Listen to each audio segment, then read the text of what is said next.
This is a panel, I really like the makeup. I did this on purpose because I have a feeling that maybe some of these elements, people don't, in their day-to-day connection with racing, maybe don't relate. We've got a jockey, we've got a racing commissioner, a breeder, racetrack management, and so forth. Mike Smith, you all know, is a Hall of Fame jockey.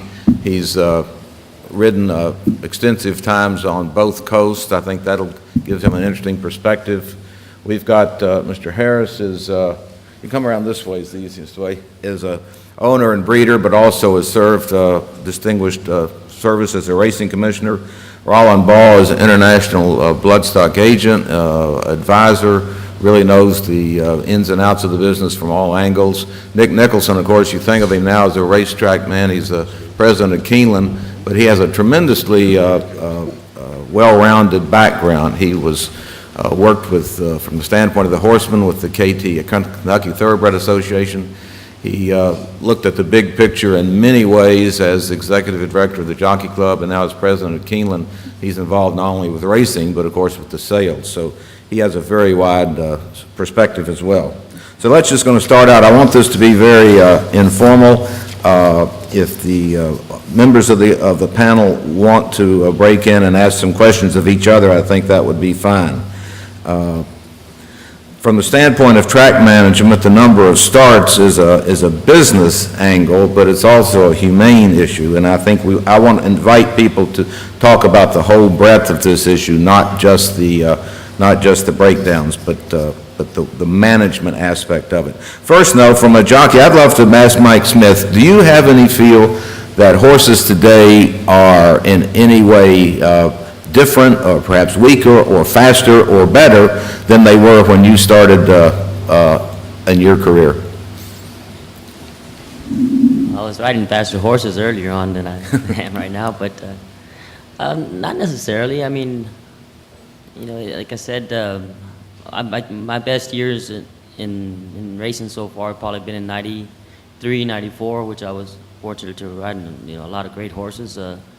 But I mean, at times now, I mean, you see horses like Bernardini that come around, I mean, just like they did back then. I mean, so they're pretty much, I would think, the same. It's often sort of a cliche that there's more concentration on speed in California. You've ridden prolonged times as a jockey, a member of the jockey colony in California and in the East.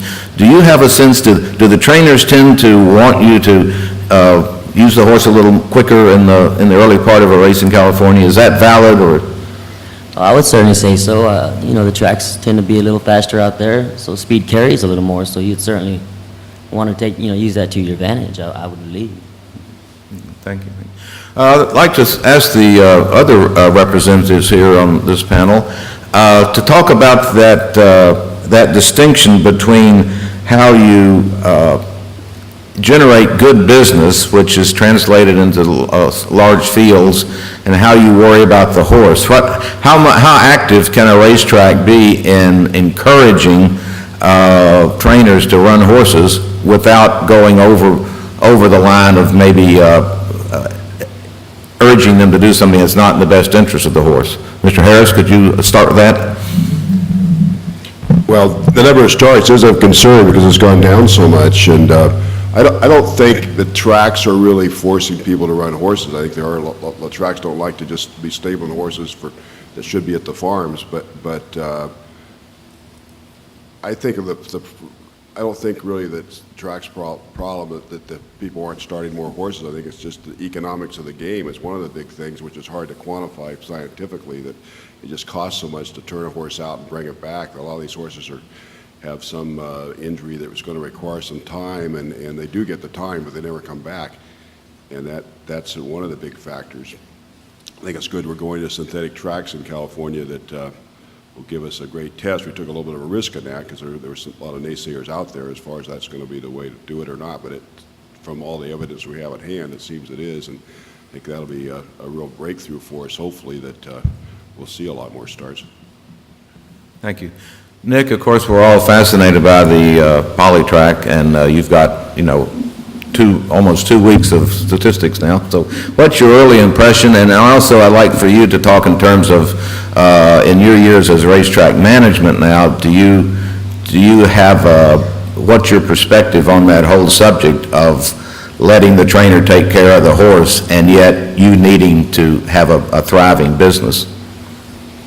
Thank you, Ed. Let me start by thanking you for redoing the schedule, and then also I commend Jockey Club and Grayson Foundation, particularly for doing this. We need to do more of this, and we also need to not just meet for 2 days, but to follow up. And I think that that's a very relevant way to begin the answer to the question. And the question's a broad one as well as a specific one, and that is that we as an industry should work together as an industry to deal with these questions so that we're taking the actions that we can. I thought Dr. Stover made a great point in that we should identify areas that we can do something about, and then as an industry make it more of a priority to do those. Certainly racing surfaces would be the shining example right now. And if I could give an example on the other side, we've known about Dr. Stover's research on horseshoes for years and years and years, and yet we as an industry have been slow to react to that. And I think we need to do better about taking the information in the academic area and then turning that into constructive action as an industry. As it relates to our first experience on our racing surfaces, the first horses were on this track in the late September, 27th, 28th.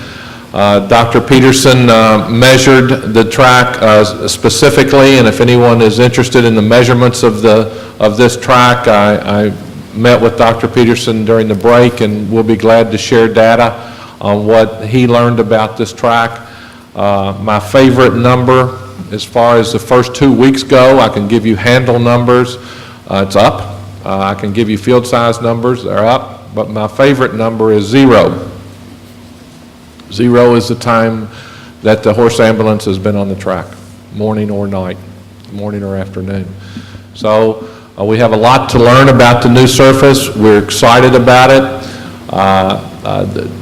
If any of you have been here and talked to trainers or jockeys, you've heard the same thing that we've heard. I think there's a positive reaction to the surface. I think there's an appreciation from trainers and jockeys and people that care about the horse that the industry is willing to make investment and try things that we think at this stage are to the extreme benefit of the horse, and that's the proper priority here to place.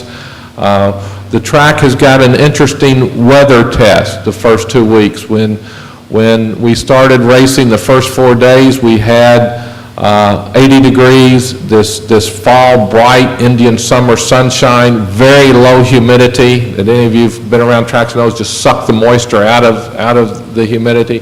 So we saw how it reacted in that, and then within 48 hours we went from 80 degrees to in the 30s, and we went from very dry, low humidity to extreme rain. Last Wednesday afternoon during the races, if any of you saw it on television, you could barely see the horses. We got an enormous amount of rain in a short period of time, and then we got rain during the night. And in something that we were told to expect it, but we were still amazed. At 6 o'clock the next morning, Thursday morning, we trained on the track normally. And so it passed that test. And then this weekend we were somewhere in the middle again. We have yet to take our first break in the morning because we haven't needed to. And we have only watered the track for 3 minutes last Sunday morning on there. So those are the first returns on the racetrack. Thank you.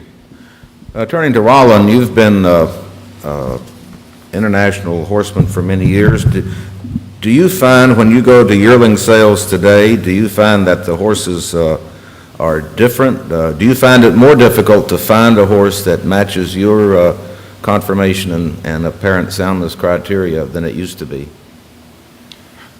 I don't know that I would say that it's harder to find. I think there has been an evolution in the type of horse that's being raised or marketed. I think, we all know that we've gone from racing horses to selling horses. The selling is the first priority. In some people's lives, it's the only priority. So I think that type of horse has evolved, a horse that's probably inclined to be a product that pinhookers and people that might take to a 2-year-old sale would be prepared to buy. You want your market to be as large as possible. That's probably occurring. Sires with a influence or an aptitude toward more speed than to stamina, I think would probably be something that could be chronicled that we could go back and look at. So I think that's probably the case. I think I've heard people comment in the industry when they talk about going through a large crop of horses like you have when you have the September sales here, and looking at the female families, the unraced mares and all that, that people do comment that horses probably shouldn't, some horses shouldn't or could have been avoided being made.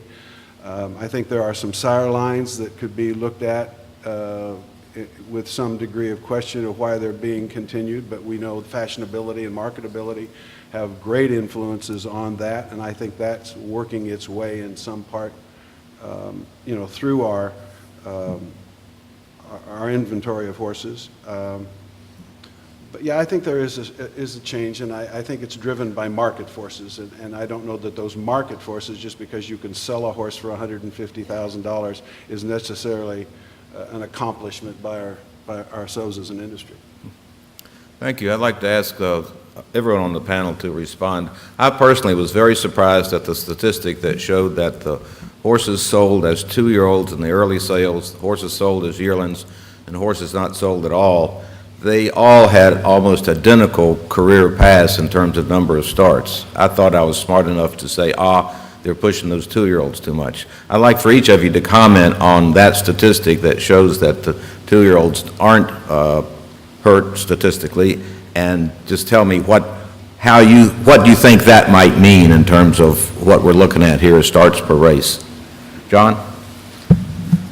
I don't know if everyone got all those studies and sort of information overload. There's a study on every possible aspect, which is good. I think we can go back and try to sort it all out. But I was interested in that because there has been a lot of contentions that 2-year-old sales have damaged the longevity of horses, but the data doesn't really show that. I don't know if maybe those horses would have been even better horses if they hadn't been at a 2-year-old sale. Maybe that tilted it some. It's hard to really interpret all the data, but I think a lot of it is just stop on the horse at the right time, and the horse sounds like they can take a little bit of stress. It's just a question of stop on. Maybe those horses going through the 2-year-old sales, a person spent enough money for them, they were willing to stop on them and let them remodel. Thank you. Rollin?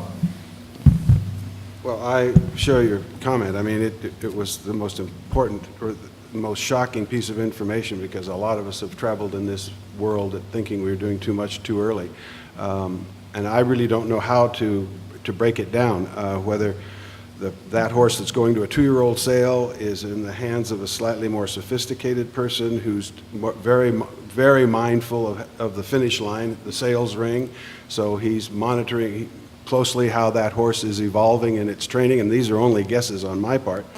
I have subscribed through the thinking of a lot of good trainers that the sooner you get the horses started and in the hands of a responsible custodian, letting them develop and let the bones develop and all that are very important aspects.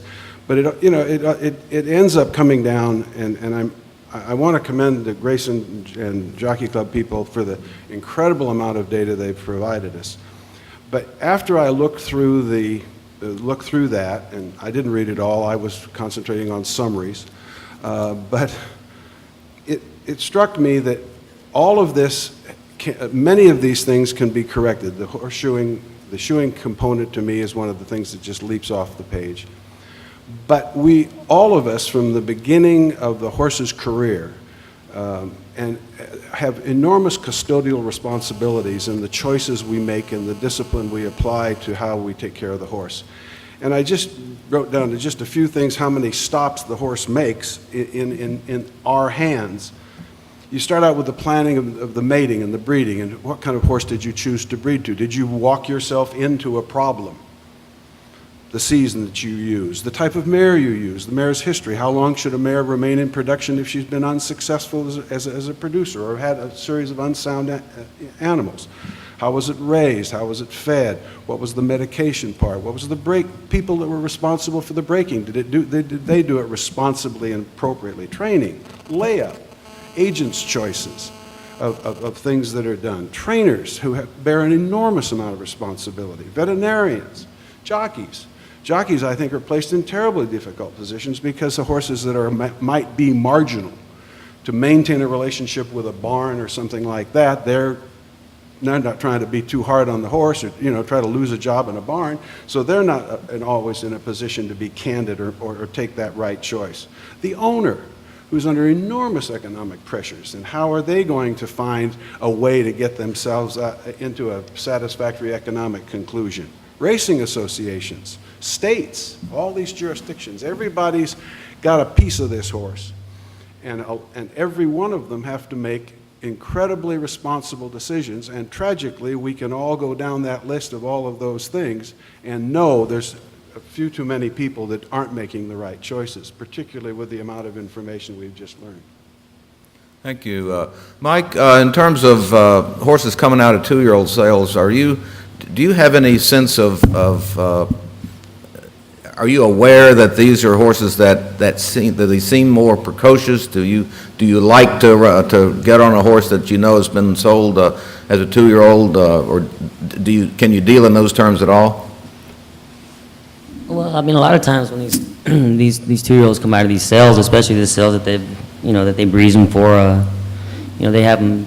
I mean, the faster they can go an eighth of a mile, the better. So a lot of times after they're sold, they need time to to wind down and let a great trainer get a hold of them and basically almost start them all over again.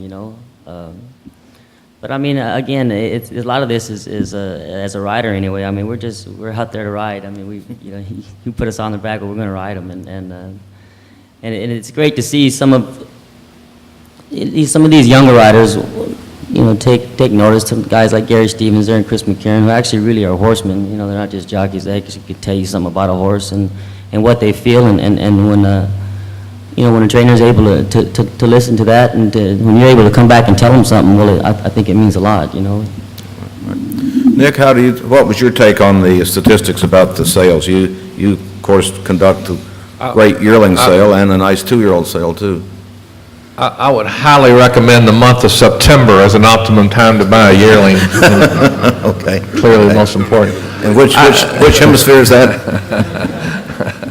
I had the same thought you did on that question when we got the data in the packet, and I must admit, between the sale and the race meeting, I haven't analyzed it either, and want to go back and analyze, is that just a superficial look, or because it just seems like there's years of anecdotal solid evidence going the other way.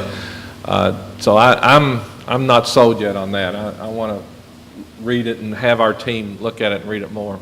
Okay. But September is very good. Fair enough. I'd like to turn now to something that's a little bit theoretical, and that is, what is our status in our ability to predict soundness, and what might be a development that you would like to see come along that would help our ability to evaluate soundness in a predictive sense? Mr. Harris?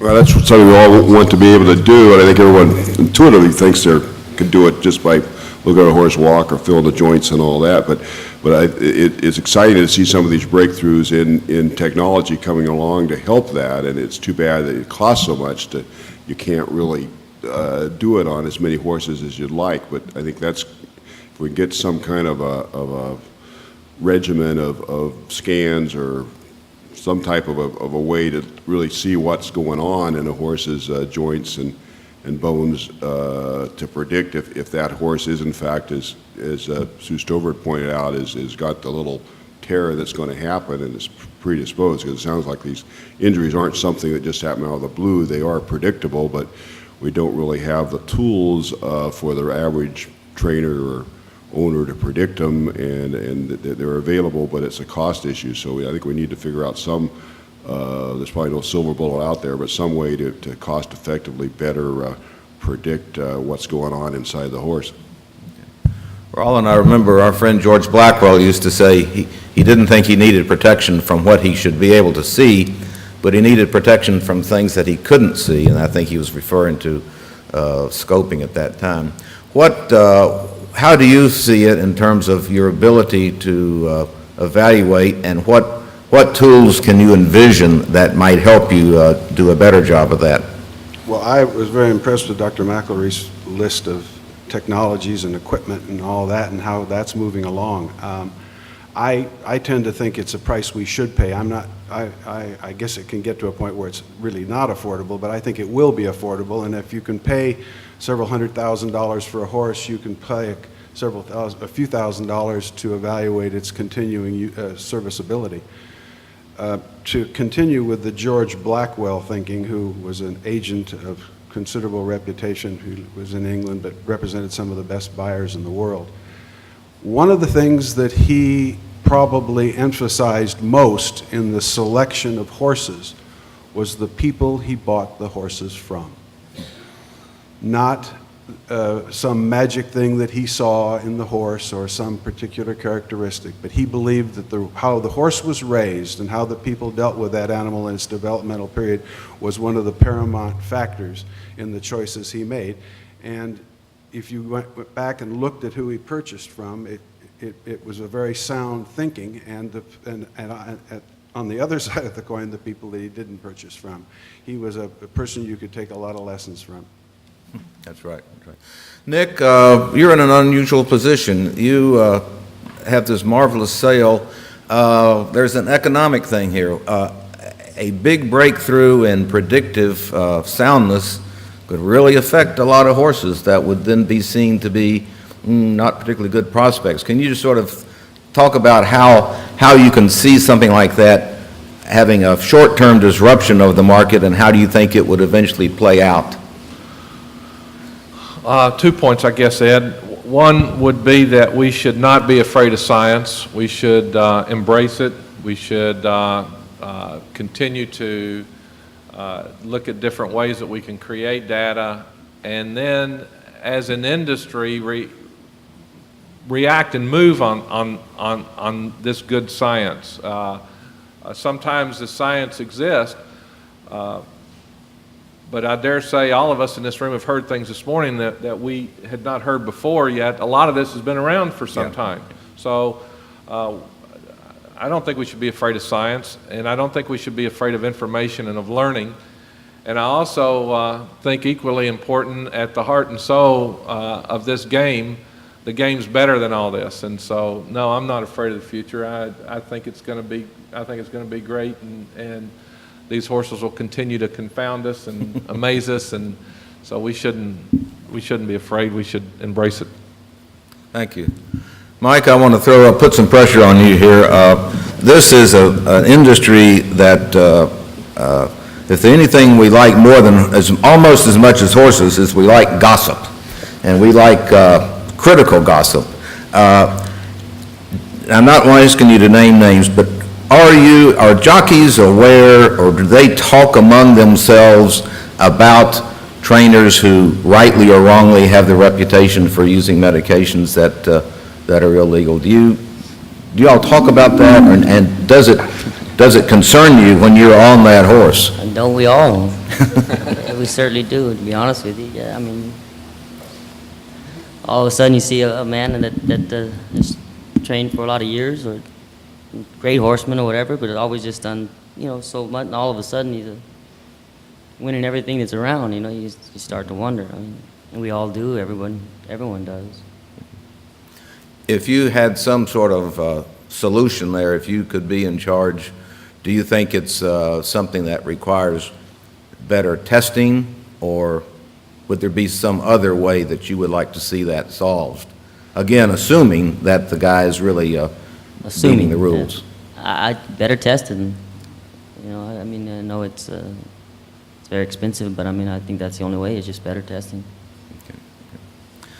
John, from the standpoint of being a regulator, how do you, how would you categorize the overall enforcement issue as it relates to protecting the soundness of the horse today?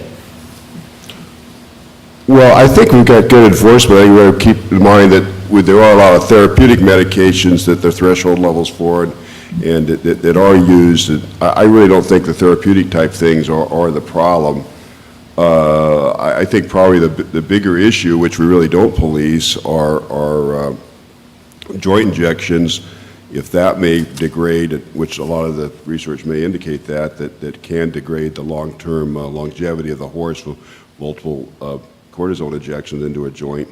And then also the anabolic steroids, I'm not really clear if they're really hurting anything that badly or not. I think it's a bigger issue there, probably the sales, but that might be something that we really don't need to be using. It's getting a lot of focus in other forms of athletics, and no, it is basically not tested for in racehorses, and that's something I think we need to get around to looking at. But I think those sort of things, which are basically legal, may be hurting our overall horse population. But as far as just the real hopped horse, I don't think, I mean, I wouldn't want to say it's never happened or it doesn't happen, but I think that is not really a problem for racing. I mean, we talk about, you know, the non-inflammatory steroids, the butazolid and all that. I think it's out for debate. I mean, it is disturbing that some of that data seems to suggest that horses have, you know, not really increased starts since that became legal, which was kind of the reason that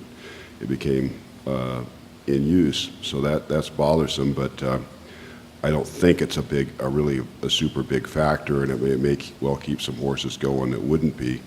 But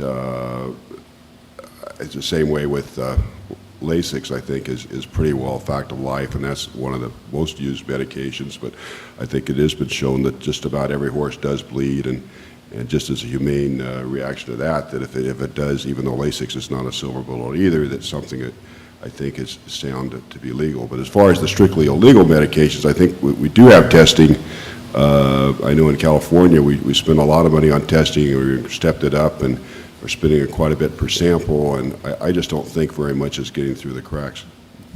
Thank you. Rollin, could you sort of wrap this up for us? A question I have in my mind that I'm at the age that I have to resist thinking things used to be better, but there may be some thought, there may be some legitimacy to the thought that horsemanship is different today. What's your concept of the level, you're talking about the importance of individuals, what's your concept of the level of horsemanship among trainers, and how would you compare it to other countries that you're familiar with? Well, that's a tough one to quantify. We certainly have the data now of the medication era, and I don't know where that officially starts, whether it's 65 or 70 or whatever, but I do remember in California when the debate started over the legalization of butazolidine and how very responsible people thought that it was the appropriate thing to do, that to allow that horse to use it on a race day was going to mean that its performance was consistent and all that. But we do know that instead of it being something that helped the horse perform at a consistent level, it has now become a major part of the regimen of the horse, and a great number of the people who train horses, particularly the newer people, depend upon it a great deal. Now, in fairness, you don't know if you went back pre that time into the 60s and 50s and 40s what they were putting in the horses to train them either. So it's certainly not a scientific comment. But I will never forget a very old line horseman trainer. Those of you in California will know who I'm referring to. After several years of the use of butazolidine, said, "I wish they'd write a race for horses not on butazolidine and see how many trainers could lead one over." And it said volumes to me about the way you took care of the horse. So, you know, I'm a less medication side by any measure possible. I think we're doing ourselves no service. I think the Bute and Lasix, which I understand, and I know how the benefits of it accrue to the horse. But it doesn't give us a public relations platform to stand on that's very good in terms of trying to attract new patrons to the business. And I think the faster we work toward less medication, the better off we'll all be. Thank you very much. I'd like to thank this panel. Appreciate your comments. We need to keep rolling.